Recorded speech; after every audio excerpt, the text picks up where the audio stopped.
Welcome to Prince Shorted House. Exercise number 85 and 86 Sir Kailash Chandra. 140 words a minute. Be ready? Start. I am dealing with the question of the powers of the government to stop such films. The government has been complaining that they have not got the powers. My point is that the power is there, and if this power is exercised fully and properly, there need be no resolution like this, because the whole purpose of the resolution is that the moral standards of the country should not go down. Sir, in this connection, all that the government can do is to cut out the objectionable part of the pictures. They cannot force the producers to produce a particular type of picture. It is only in those countries where it is undertaken by the government that it may be possible that the government may produce pictures of the type which the honorable members might approve. It is absolutely open to the producers to produce any picture which they think is a best entertainer as well as a good instructor. But you cannot force, and the government has no power, and the government will never have the power, or the house can never give the government the power to force the producer to produce a particular type of picture. It is only a government undertaking that could do that. But in this connection, I do wish to emphasize one point, that these pictures, objectionable or not objectionable, should not be open to boys under a particular age. If you are convinced that these pictures are likely to have a beneficial influence, you must stop them. But at the same time, we must have pictures for children. We all know that Russia, Slovakia, Poland and other totalitarian countries are having excellent children's pictures, but we must not forget that these children's pictures are produced by the government.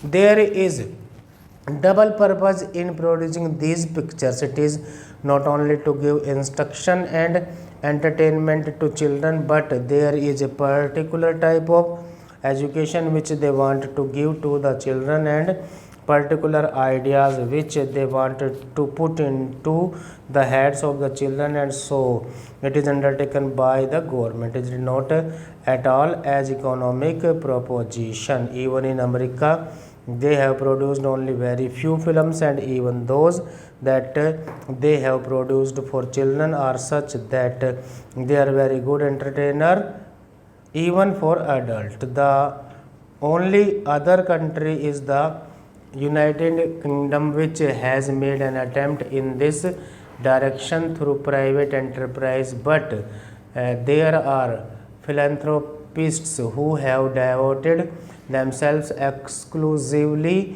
for this purpose, who without desiring any profits for themselves have been prepared to undergo any loss, and it is only through those people in UK that they could produce a reality marvelous picture for children.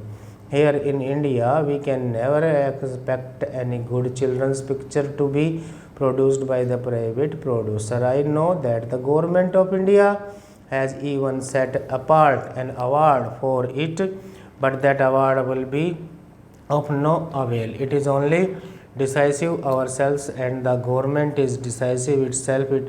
If it expects that simply because of this award any producer will undertake producing a good children's picture, because it is an absolutely uneconomic proposition and it cannot be done, and the government must take the responsibility upon itself. The information department in its films division should produce good children's pictures, and those pictures should not only be preaching morals, but they should be good entertainers, and only if we could do that can we give something to the children which would be more attractive and where they will be more interested, and along with the entertainments and interest they could get instructions even without being told that these are meant for education. Then alone we can have some good results, and we can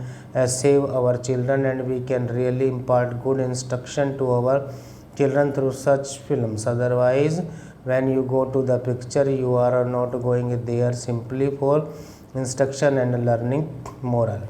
The main purpose of seeing a picture is to have entertainment, and certainly it should not be obscene or objectionable. And to stop that, the government has already been given enough power, and I say that the government is exercising that power. The complaint is of a different nature, and this is that our cinemas lack purpose. If you see pictures, you will find that out of them 95% are just the same story of boys and girls and nothing beyond that. There is no real purpose and real drama except in certain films which are produced mostly in Bengal, and there we find that authors of eminence are there and their work are being put on the screen. There are people for whom we have very great respect even in the film line, who are very serious thinking about this matter and who are quite alive to their responsibilities. Such films should be given encouragement by the government, not through the censor board but by the government. Next para. Sir, it is my proud privilege to initiate this important debate on the 11th plan in this August House. Although I have been in charge of the Ministry of Planning only for a few days, I have had the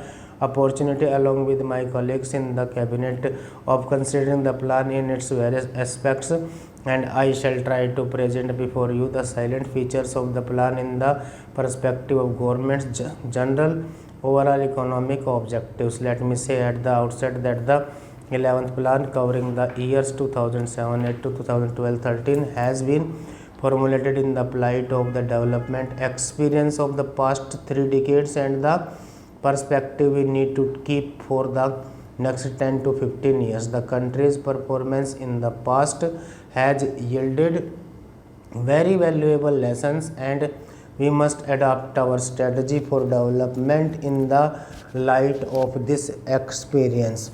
The initial conditions from which the plan had to commence were far from favorable.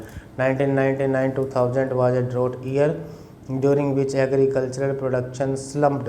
There was a sharp rise in prices which continued during 2002, and many weaknesses appeared in the basic infrastructure of coal, transport and power, which in turn had adverse consequences for industrial growth. Internationally, we faced a sharp rise in prices of petroleum and other imports, while recessionary conditions in the industrialized world held out a threat for our exports. In situations such as this, it was not easy for the government and the planning commission to chart the course of the country for the next 5, 10 or 15 years, which would be bold or definitive.